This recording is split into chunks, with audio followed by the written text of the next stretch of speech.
భగవద్గీత మహాగ్రంథం.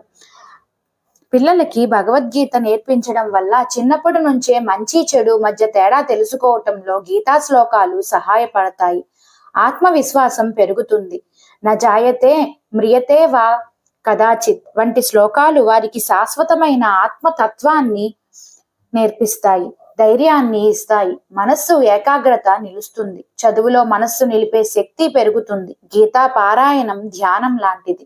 గీతలో చెప్పిన ధర్మం, కర్మ, భక్తి వంటి విషయాలు పిల్లల్లో మంచి అలవాట్లు పెంచుతాయి.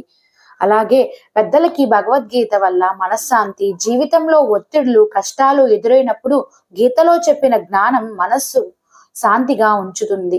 కర్మణ్యేవాధికారస్యే మా ఫలేషు కదాచన అనే శ్లోకం పనిని ఫలాపేక్ష లేకుండా చేయమని చెప్పి సమతాభావాన్ని కలుగజేస్తుంది. జీవితం యొక్క నిశ్చలమైన సత్యాలను అర్థం చేసుకోవటంలో సహాయపడుతుంది. జ్ఞాన మార్గాన్ని చూపిస్తుంది. మృత్యుభయం, భవభయాన్ని తొలగిస్తుంది. భగవంతుని మీద భక్తిని పెంచుతుంది. భగవద్గీత వయస్సుతో సంబంధం లేకుండా అందరికీ మార్గదర్శకంగా ఉంటుంది. జీవితంలో ఏ సమయంలోనైనా దీన్ని ఆశ్రయించవచ్చు.